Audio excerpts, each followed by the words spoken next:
أعوذ بالله من الشيطان الرجيم.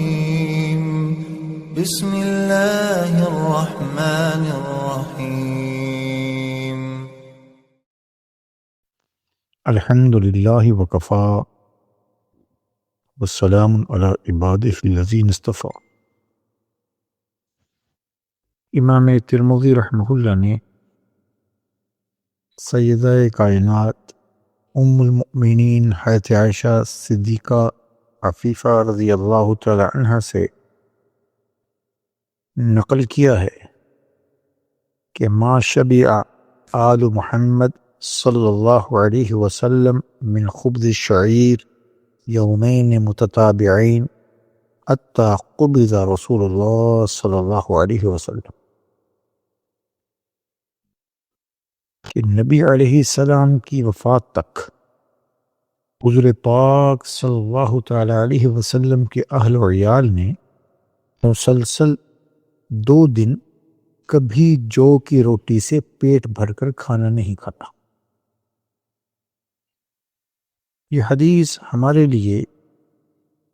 نبی علیہ السلام کی زندگی کو اللہ نے جو معیار مقرر کیا ہے،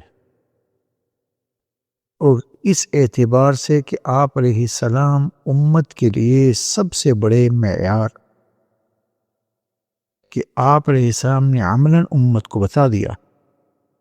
کہ سید الکونین محمد رسول اللہ صلی اللہ علیہ وسلم بھی دنیا میں اختیاری طور پر، اگرچہ تھا اختیاری، لیکن دنیا اور دنیا کی راحتوں کو اس انداز سے آپ نے اختیار کیا کہ بعد میں آنے والے لوگوں کے لیے آپ علیہ السلام کی زندگی معیار بنی کہ کل کوئی شخص یہ کہہ کر حرام نہ کھائے کہ میں کیا کروں، میرا گزارا نہیں ہوتا، جبکہ محمد رسول اللہ صلی اللہ علیہ وسلم جو سید الکونین ہیں، اگرچہ اختیاری طور پر ہے، اور آپ علیہ السلام کے ازواج مطہرات اور آپ کے اہل و عیال کائنات کے پسندیدہ ترین لوگ، برگزیدہ ترین لوگ، وہ جب اس حال میں دنیا کی زندگی بسر کر رہے ہیں کہ جو کی روٹی سے بھی پیٹ بھر کر پوری زندگی 2 دن بھی لگاتار کھانا نہیں کھایا۔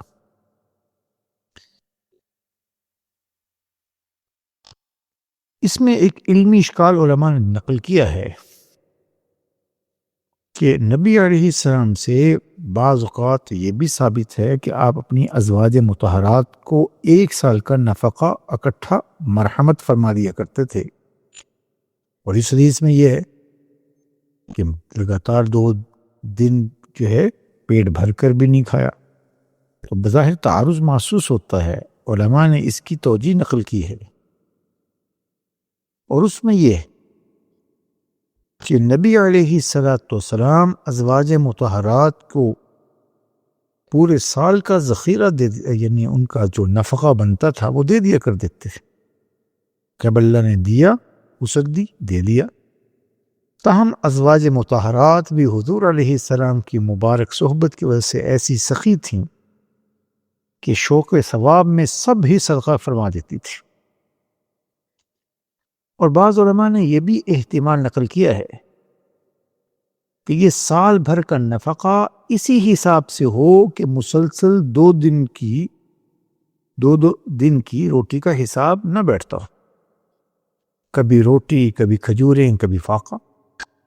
اور یہ بھی مراد ہو سکتا ہے کہ نفقہ جو آپ دیتے ہوں وہ کھجوروں کے اعتبار سے دیتے ہوں،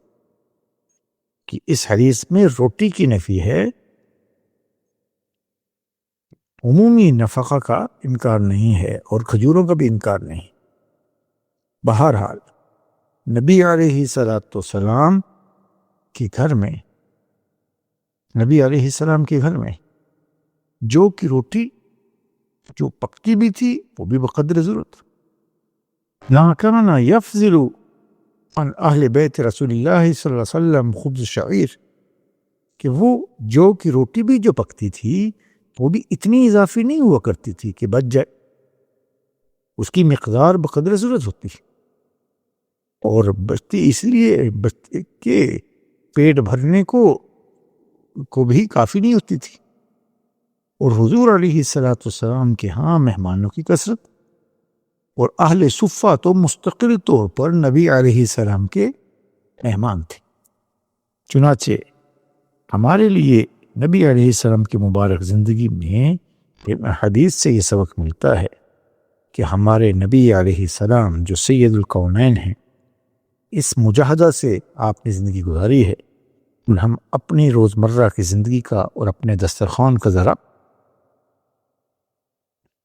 تھوڑا سا محاسبہ کریں اپنی زندگی کا، تو قربان جائیں پیارے نبی علیہ السلام کے، آپ کے ازواج مطہرات کے، کہ امت کے لیے معیار بن کر زندگی گزار دی، اور رہتی دنیا تک کے لیے آپ علیہ السلام کو اسوہ حسنہ کو اللہ نے ہم سب کے لیے معیار بنا دیا۔ اللہ ہم سب سے راضی ہو اور اپنی رضا والی زندگی عنایت فرمائے۔